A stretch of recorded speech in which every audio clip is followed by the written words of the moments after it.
Gada, and Provincial Secretary also far right, Mr. Mazubuko Ubongani. The chairperson of DENOSA is going to read our statement. Chair. All right. No, thank you, Deputy Chair. Good morning to our colleagues in the media. We want to thank all of you for honoring the invite. We also want to greet South Africans. We are greeting also the citizens of Gauteng province.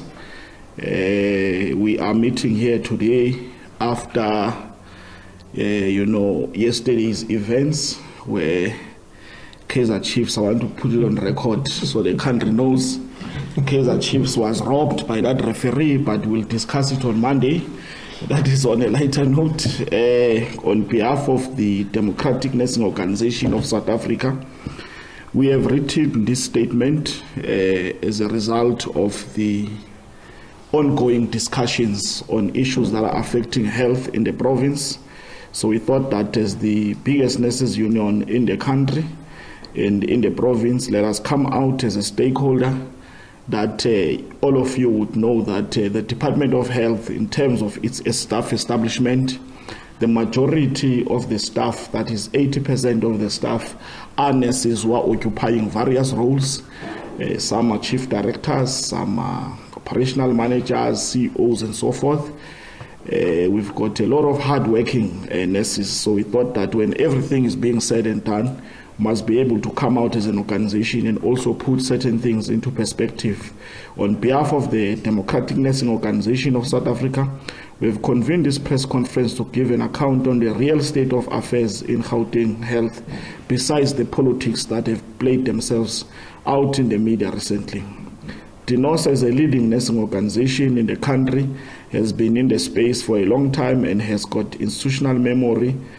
Today we will highlight issues. Today we will highlight issues as they are not the convenience that has been communicated lately, especially by the Gauteng Treasury, led by its political head in the province, who has presided over the following departments before elections: Human Settlements, COGTA, DID, Economic Development. We are meeting today as South Africans. We're celebrating Heritage Month, and we're closing off this Heritage Month tomorrow. We have been inspired to embrace our nation as we saw the different cultures, playing themselves out during our month. DENOSA Gauteng would also like to send condolences to the family of the 17 murdered family members in Lusikisiki. We condemn this violent act and call upon our law enforcement agencies to leave no stone unturned in pursuing the killers and bring them to justice. Today in this press, I will reflect on the following issues: on the state of government finances in Gauteng and the austerity measures that have been imposed on non-clinical posts as well as clinical posts in the province. The people of Gauteng must be told the truth about the finances of the province as a whole and the performance of all departments, including those that were led by the current MEC of Finance, as well as the Premier of the province. We want to state it categorically clear that we condemn the austerity measures that have been imposed in the public service on all non-clinical posts and clinical posts. Since the last year, we have seen austerity measures that have been imposed, especially on support staff posts, such as your cleaners, clerks, and all that, especially in Gauteng Health, and this is affecting service delivery. We want to call on National Treasury. We also want to call on the Premier to decentralize and give back the hospitals as well as departments its powers in terms of appointing staff, so that we can be able to, so that the departments can be able to respond to the service delivery challenges. We also want to highlight that we want to caution the Gauteng provincial government that some of the pronouncements that they are making are not in line with their mandate. Case in point, we have heard that there's a pronouncement of a line that must move from Gauteng to Limpopo a train. That is a mandate of national government. And this is where we think that our finances are not being utilized for their intended purposes. For an example, if we were to look at the audit outcomes from the Auditor General, we know that human settlements got an unqualified audit with findings, DID also unqualified audit with findings, transport the same, social development, agriculture. And if you look at the departments that were led by the MEC as today, the issue that is being painted is that health is contributing to the collapse of the finances. We want to say that let us look back and look at history, because the government financial planning or plans are made for a period of 5 years. When the current Premier took over to finish off Premier Makura's term, there were many bold pronouncements that were made, which in our view were not aligned with the available resources and budget. And we should be able to highlight those issues so that the citizens of Gauteng can know where the resources have gone to. So we are saying that on the state of finances, let us reflect the correct state of finances in the province and not play in the gallery as we have seen the MEC of Finance doing lately, who has presided over DID in the past, which we are going to share with you the relationship between DID and health. On the state of healthcare and infrastructure, as DENOSA and Gauteng, we welcome the decision of health taking over DID functions and establishing its internal infrastructure unit. This is a call that DENOSA has been making for a long time. This is a long-standing resolution of the organization, because DID has been failing healthcare infrastructure for the longest time and imposing exorbitant prices in fixing things that are broken in the various health facilities. We will share with you the latest agreement which we support that shows which functions will now fall under Gauteng Health. This is a decision that has not been well received by the Department of Infrastructure Development, and we want to encourage the health to stick to that decision. We call also for the establishment of the Health Infrastructure Fund, additionally to the budget, to address the infrastructure challenges that have been faced by the various health facilities in the province. Just to put this into context, all departments receive their allocated budgets or their allocated funds. And we think that if we do not treat the infrastructure challenges in health as a priority, or we declare them as a disaster, and we establish a fund that must look into ensuring that all health facilities in the country that are old must receive a set-aside budget that is going to address the health challenges, because we all know that these hospitals are old. Many clinics are old. You go to the Eastern Cape, you go to KZN, everywhere.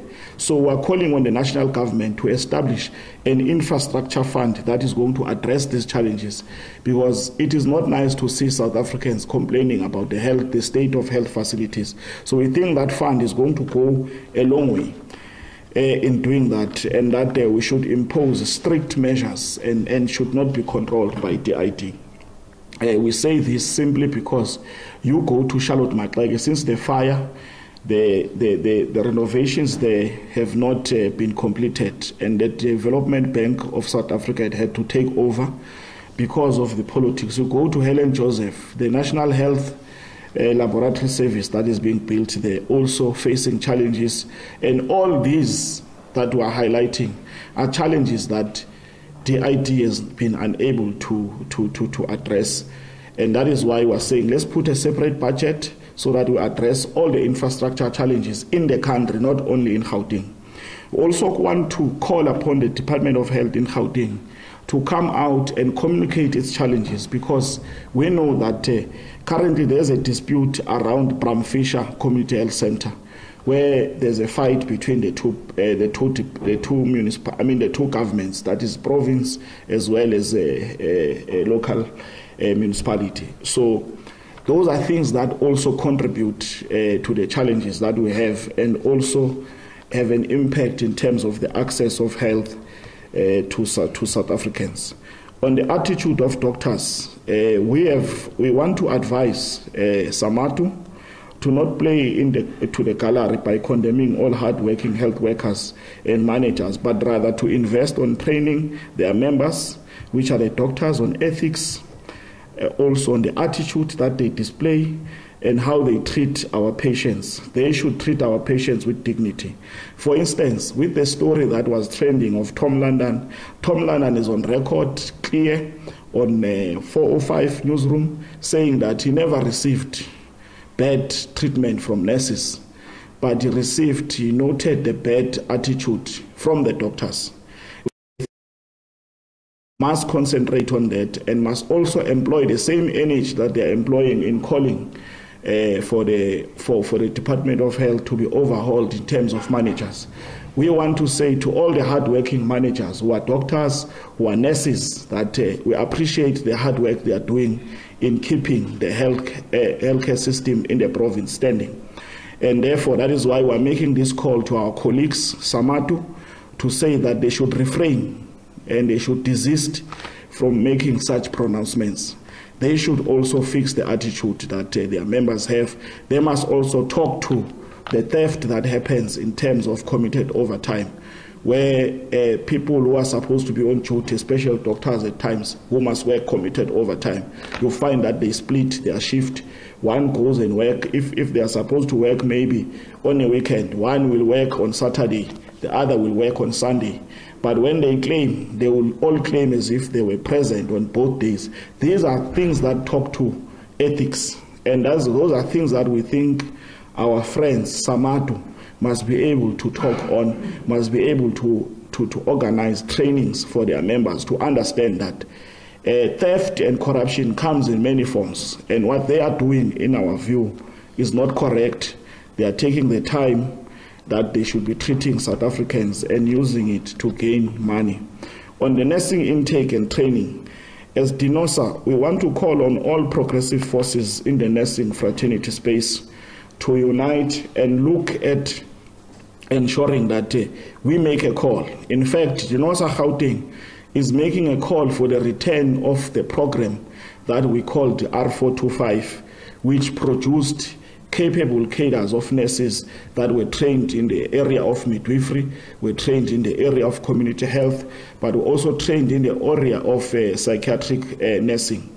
We think that these cadres were able to respond to the challenges of health that South Africans face, especially as we move towards the implementation of NHI. We've got a research that talks about the aging nursing population, which indicates that in the next 10 to 15 years, we will have a challenge in terms of the nursing staff. Developed countries are actively recruiting in South Africa. Just last year, we lost over 200 nurse specialists. And if we stick to the R171 program that is currently the training of nurses, we don't think that will arrive earlier at the stage of producing specialist nurses. Also, the R174, we must be captured correctly. We are not saying those programs are not useful, but we are saying in the current epoch, looking at the health demand that we have as a country, we believe that the R425 program has got to be brought back, and at least Minister Mtswaledi is the one that started the program of doing away with R425. So we want to make a call to him to look into bringing back R425 so that we can be able to fill the challenges that we have as far as the aging nursing population, so that we can be able to respond to the health needs of the country. On the implementation of the national health insurance, we must state on record that having looked at everything that has been happening, it is difficult for DENOSA not to make an analysis and come to a conclusion that the forces that are against the national health insurance are at play. And we want to say as DENOSA, we call on all progressive forces that understand that health is a right, it's not a privilege, to defend the national health insurance, because it is the national health insurance that will ensure that access to health care will be broadened. Because in this country, there's a narrative that the private health care is the best healthcare providers. We want to defy DENOSA, because in fact in the private healthcare groups, the members of the medical aids are shortchanged. you go to a private healthcare facility where you should be nursed by a professional nurse, maybe 2 professional nurses, enrolled nurses, and so forth. What the healthcare providers are doing, they employ what we call healthcare workers to nurse you. And because you see that uniform, you are convinced that these are nurses. These are not nurses. Another issue why we think that the NHI is the right choice of health that we should pursue. During COVID, it is the public health system that was able to fight for South Africans to take them out of those hard times of COVID. Right down the road, if you go to Parktown, Empire Road, there are many celebrities that lost their lives in the hospital that I will not mention, but a very popular hospital there. And again, we spoke about committed overtime.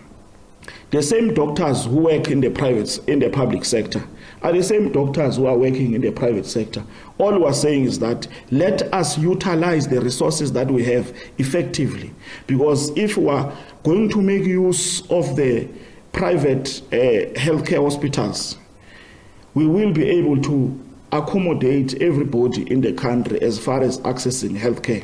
And that is our view, and we think that the national health insurance is going to work. Another case in point, I can tell you that there's a healthcare group that is owned by one of the billionaires in this country, who, by the way, was the first to get a COVID jab in the UK. That private healthcare group is now back in the country. Why? Because in the UK, they regulate prices. They do not commodify the healthcare services there. They are back because they could not make money the way they wanted to. And we think that government, we want to call on government to run steadfast and be aggressive in the implementation, the preparation for the implementation of the national health insurance and regulate prices as far as in the health sector is concerned. As we conclude, ladies and gentlemen, we also want to highlight that as we enter the month of October, on the 3rd of October, as well as on the 7th of October, there are various campaigns that will be rolled out by COSATU and its affiliates, DENOSA being one of those affiliates, which is centered around campaigning for decent work. We are calling on all workers in this country to rally behind those campaigns as they will be rolled out and led by COSATU. Starting on the 3rd, there will be a campaign that will be led by WAFTU. On the 7th, there's a campaign that is led by ITUC. And we are saying that workers must come out, because if workers do not come out, the austerity measures that have been imposed are pushing us towards, doing away with decent work, decent jobs. And what we want for our people is decent work and decent jobs. So these are the issues that we think that we must be able to take forward, but also understanding that workers are engaged in what we call the two-pot system. We also want to urge workers as we approach the festive season to utilize their money wisely, but also we want to say to those who are engaged in the negotiations process that in the list of demands, they must broaden the plate and look at various ways that improve the living conditions of workers, because collective bargaining is about improving the living conditions of workers. For instance, we as DENOSA do not agree with the exorbitant tax that has been imposed on the two-pot system. And we think that there should be alternative ways that must be explored, agreed upon, so that workers are not shortchanged. So we thought that as the organization, let us reflect on those issues that we think are important.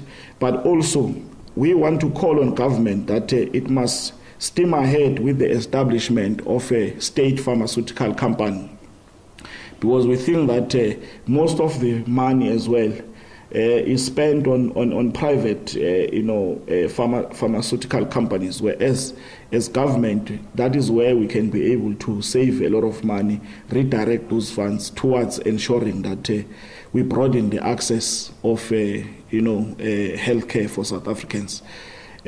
So that's where our statement ends. Thank you. Thank you very much, ladies and gentlemen. That's the statement from DENOSA in Gauteng.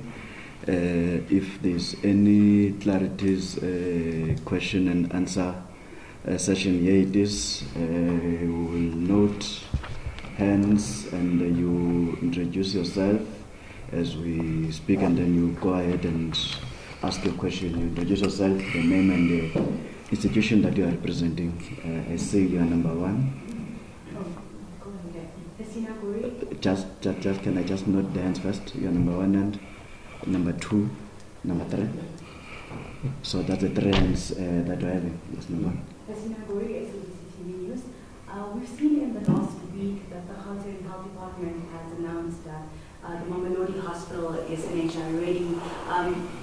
As DENOSA, do you feel that that is a true representation of what's happening within that facility? And what else needs to happen within the province to ensure that all other facilities are also ready for NHI when it does roll out? Okay, my name from ENC. I just wanted to get the sense from you as DENOSA on what you know about the current state of finances in the Gauteng Health Department, because there are reports that they have gone bankrupt. So just want clarity from DENOSA whether you're aware of this, what you know so far about the finances of the department. But also, secondly, there's been calls for the NAC to step down by some quarters, saying that she's basically failed to provide services for the people of Gauteng, or to do a job basically. So, what is your comment on that, as DENOSA? What is your view on that? Gauteng from Newsroom Africa. Just my first one on your call to. In terms of training of nurses or their education, the program of R425, would that be a conversation with the higher education department? Have you actually engaged in having that program rolled back? What do those talks look like right now? You also mentioned that we've lost over 200 specialist nurses last year. Do we know where we lost them to? I mean, which country did they go to? And is there any hope for their return? All right, sure. No, thank you very much. I think colleagues we can answer. Okay. In terms of the performance of the Department of Health, we can tell you that one would want to challenge, people to go around the facilities of health and engage with health workers, because from the time that the current MEC took over the reins in health, we have seen that the Department of Health taking a direction, but also the Department of Health performing, especially if you look at our district health services.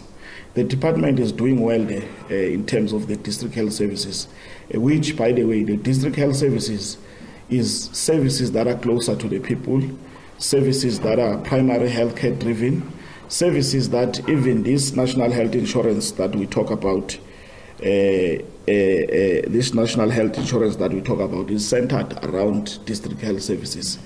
And where we are, we have seen a variety of programs that have been undertaken. For instance, taking healthcare to the communities. There's a program which was launched, which is called Sizague, taking healthcare to the community. There's also what we call smart corners, which are centered around targeting, especially men. We know that men do not want to screen their health and so forth. So it shows that the approach to health is different. Not so long ago, one of the hospitals in the province was hosting over 200 schoolgirls, bringing them into the healthcare facility as part of a pushback against the backstreet abortions and all that. So we are doing our best as well as DENOSA in terms of engaging the Department of Health around ensuring that we focus more on strengthening of the district healthcare services, not forgetting your tertiary services as well as your specialized services. So from where we are, we think that the department in terms of performance is doing well, but also in terms of the other challenges, we're not dismissing that there are challenges of the infrastructure. That's why in our call we're saying that when we fix the infrastructure, it produces a positive work environment for the workers, and that is what is needed. So from where we are, we think that the performance is well. and also the finances from where we are. We can tell you that this current financial year is ending on the 31st of March. There is no way that the department is bankrupt.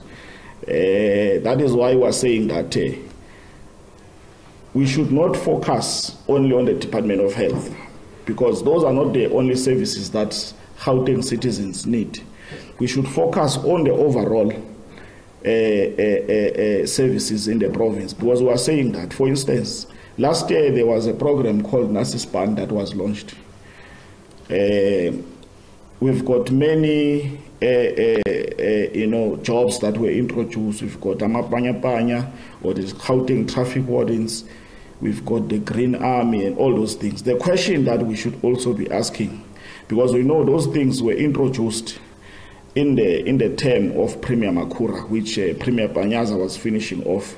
Where were these things budgeted? Because government does its planning over a period of 5 years. But we can tell you from where we are that resources were shifted to accommodate those programs. And that's the conversation that we should also be having. We must also look at the unfinished projects that have been headed by DIT, which, by the way, in our view, have contributed also to the finances of health, because DIT was just a middleman utilizing the same budget of health to implement projects at exorbitant prices. We should be talking about that. We must also talk about Kempton Park Hospital, which DIT has been failing over many years. They've been going there for sword turning, and nothing has come out of it. So DIT, so when we talk of finances, we must be able to reflect on the overall finances of GPG.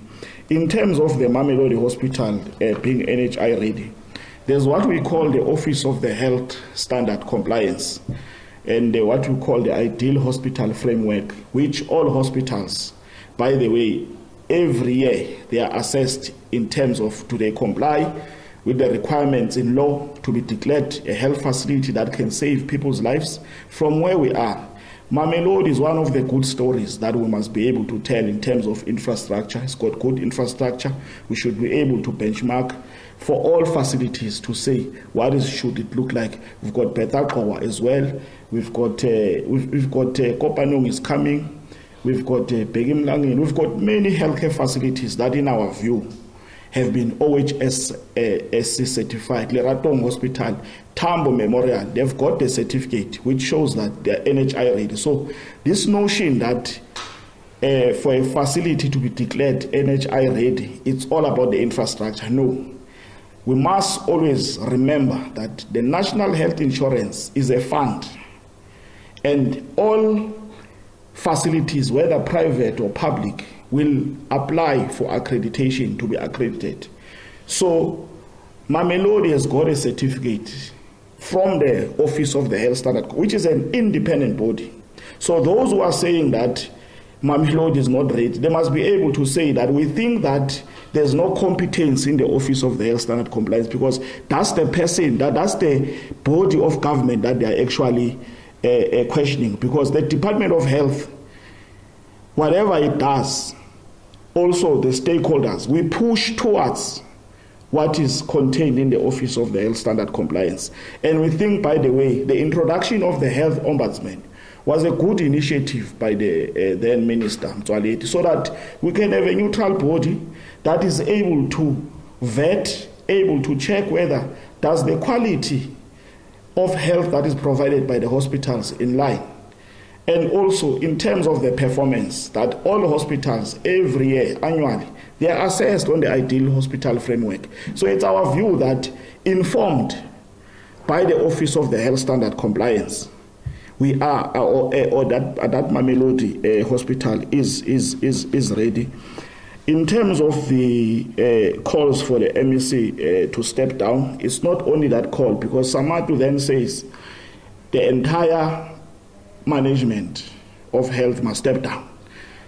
And they have not presented a shred of evidence to say they must step down because of 1, 2, 3. It's one thing to say things in the media for sound bites.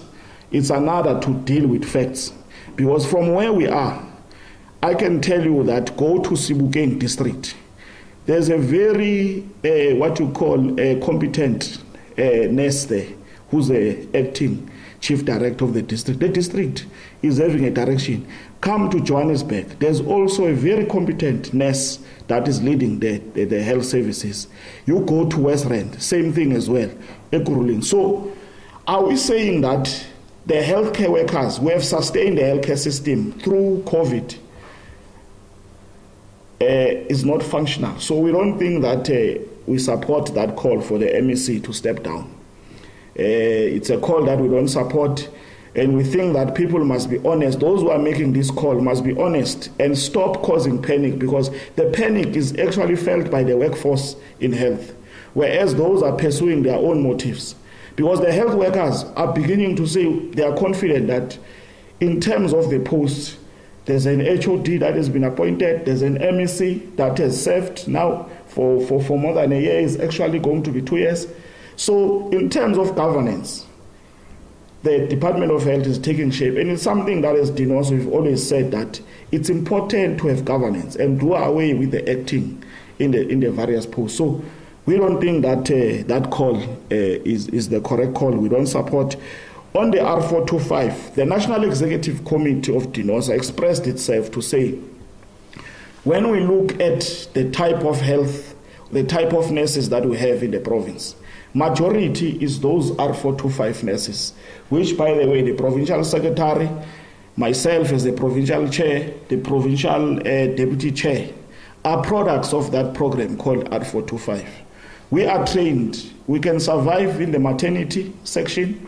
We can survive in the psych section, which is one of the mental health care unit, is one of the alarming challenges that health has because of the drug use and all that. We can survive under community services, primary health care. So that is why we are saying that the R425 program will be able to mitigate against the challenge that we see that in the next 10 to 15 years, we are not going to have sufficient nurses to mend the South African healthcare system.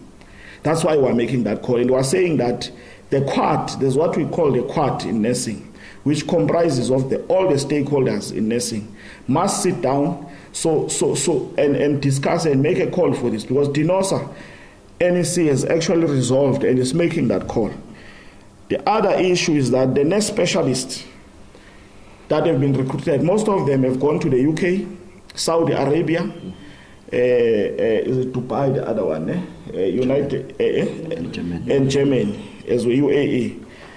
And by the way, what is surprising, which you must reveal, the German embassy or the German government wrote to the presidency requesting that, to showcase that they've got job opportunities for nurses in their country. And the German embassy contacted DENOSA to say, communicate with your nurses. And the NEC of DENOSA refused to say what type of government actually wants its own nurses to go and work in another country when we've got a challenge here in this country. Because I can tell you, the nurses that are continuing to work in the public service, including these ones who are sitting here, we understand our patriotic duty towards South Africans. That's why we remain in this country, to serve South Africans, because all of us were trained using taxpayers' money. All of us are bursary beneficiaries. Why should South Africans take their own money, train us, and only for us to go to other countries and work, instead of serving these taxpayers that have actually trained us? So those nurse specialists are coming back. They will come back because some of them, we know them. We are making contacts to say, guys, come back and serve your own country. Because we must all understand that South Africans who today, as we are seated here, are in hospitals, they did not make a choice to be in the hospital. All of us who are lucky that we are seated here healthy and not having health challenges. Those who are in the hospitals are facing those challenges, and we must understand that health is a universal right. And we have got that patriotic duty to ensure that we serve South Africans. So I will hand over to colleagues just to come in. No, thanks, Chair. I think you've covered most of the questions. In terms of infrastructure, as the provincial chair has already alluded, it is important that issues of infrastructure, we've long raised them as DENOSA, to say that it's a concern. And the fact that there's now an agreement that is signed by the department to do away with those functions that were previously given to DID, and the department doing it itself, that's an improvement. We think that it will assist a lot in making sure that there's an improvement in terms of infrastructure. And the R425 issue with the current program, R171 and R174, was implemented in the year 2020 during COVID. And now we've got cadres that have graduated last year and even this year. And that already gives us a sense of what is of what they are saying, And from the feedback that we've received even from the trainees themselves, they are not confident in coming to the facilities because a lot of emphasis during the current training program is put on theory instead of practical training. And with the R425, it was a balanced training where you got exposure to clinical and theoretical training. So as and when you went out into the clinical practice area, you are a complete carer. You've got the confidence to deal with the patient and to be able to assist. But with the current trainees, as they come out, they lack that confidence and they need assistance. So we are then saying that more needs to be done. That's why we're saying that in order for us to be able to meet those Millennium Development Goals, we need to make sure that we produce those nurses. And I know the chairperson is looking at 10 to 15 years, but in my view, I'd bring it even closer, 5 years. I'd bring that alarm to say that the next 5 years are critical, because in the past 3 years we have not had training for specialist nurses. Now, if you have not been producing specialist nurses for 3 years, and yet you've got people retiring and resigning from the services, both private and public healthcare system, then it means you've got a dire shortage of nurses. And if you don't address that, nurses are the backbone of the healthcare system. And if that is not addressed, then I can tell you now that our healthcare system is in trouble. Yeah. Maybe, Chair, before we raise, I'm just looking at the going back to Mangoba in terms of the performance.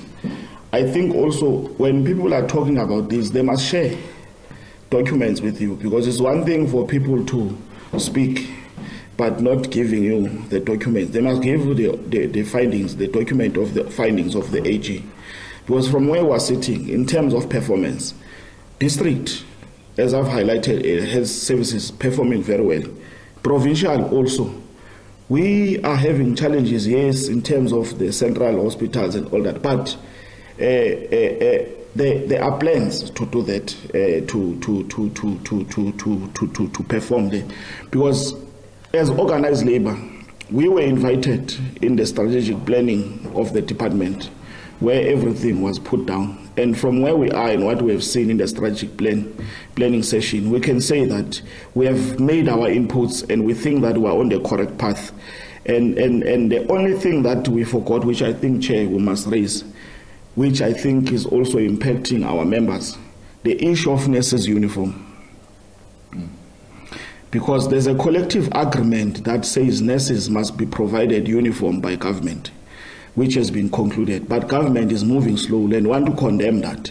But what we want to further call upon is that our government must not elevate the dignity of prisoners over the dignity of nurses, because prisoners, as they are sitting in prison, they've got uniform provided by government. Why is government failing to give nurses uniform that gives dignity to the nurse?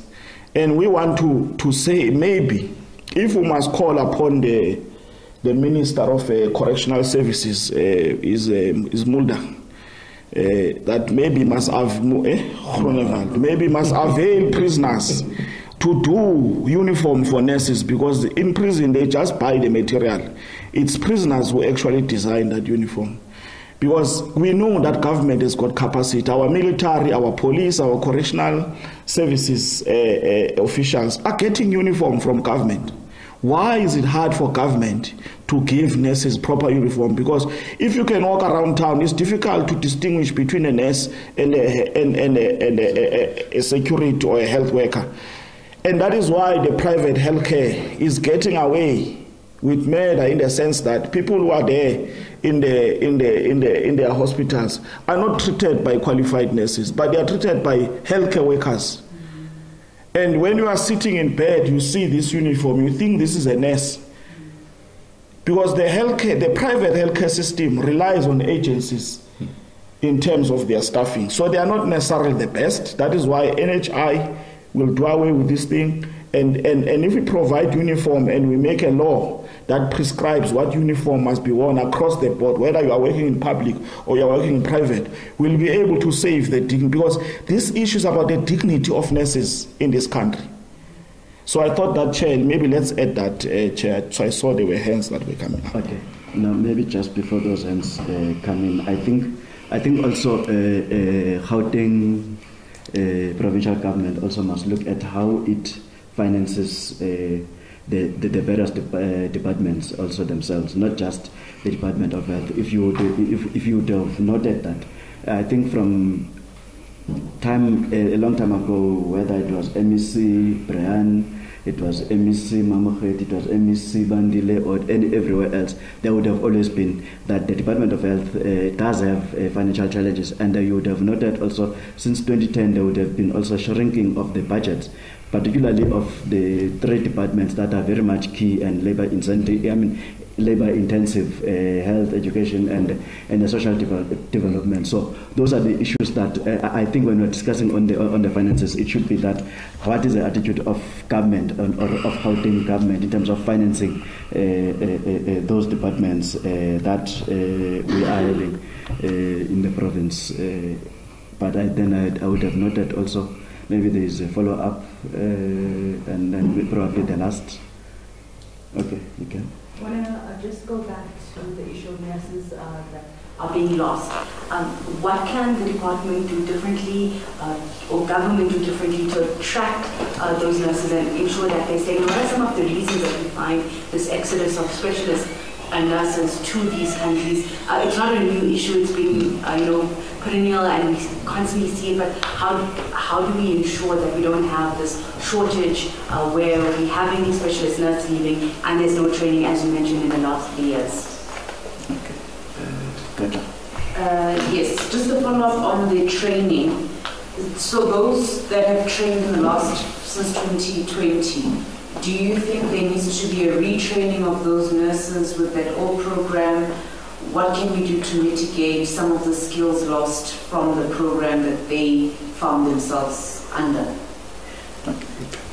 I think on that one, maybe starting from the last question, it's a program that is already here.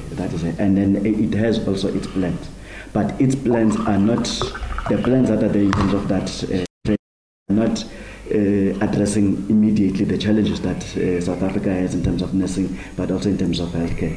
Because it then says that for you to have a rounded nurse, you must take more than 10 years. Because this person must go and practice firstly just as a general nurse and start here and then goes there. So the reason that we're saying that let us go back with the training that we have been having all along, because it would have been holistic in this approach. But also I think this thing I always liken it with the two-pot system. You would have had the two-pot system, and then you're saying that you want to relieve people of their debts and you relieve them of financial burdens. And all of a sudden, somebody says that, no, I always have a role in whatever that you do, in whatever that you get. Even here, what the profession was saying at a particular time, that it said that let us produce a new cadre of a nurse. At the time, and saying that we might want to do away with some of the legacy ranks that we had, often enrolled nurse and enrolled nursing assistants then, and then creating somebody else, because it was also recognizing that we are having a lot of nurses that are in the 4 to 5, which was somebody was likening it to being in the military with only the generals. And then saying that let's have this one as a but whatever that happened, as and when it was implemented, it was now implemented to be at the equivalent or equating it to the R425 and when it was implemented. So maybe there is that challenge. Yes, of course, there will be a need of making sure that we are shortening the period at which those cadres of nurses, our colleagues, then they get to be rounded off nurses in our country. Thanks. No, thanks. I think on the contract, I'm going to start with the last one to say that probably what needs to happen is that those ones that have been produced, there needs to be some kind of mentoring programs that are put in place so that they can be mentored and recapacitated where we've identified that they're lacking. And confidence is built. It's a muscle. You know, if you do more, then you will get more confident in that particular area as well. So we then need to make sure that we retain those ones who are experienced and the ones who have been trained as expertise in those areas to partner with the ones that are coming into the system. And that is why then it also brings into discussion what we should be saying, that the Department of Health all around, not only in the province but nationally as well, what kind of mentorship programs are they having? Because you've got operational managers who are not being mentored by area managers, and area managers who are not being mentored by the nursing service managers. So there is a gap in between. You need to be introducing programs of mentorship and assistance, building development, yes, let's put it that way, development programs for each and every step and making sure that there's succession planning. All right, Nursing Union DENOSA giving a briefing to the media on an array of issues, speaking about concerns of infrastructure, health infrastructure, concerns about that in the province, speaking about a number of issues regarding the two-part system, unhappy with the tax on that, issues relating to the loss of skilled nurses continuing to leave South Africa, what needs to be done pertaining to that, and quite a number of other issues as well, which it once addressed.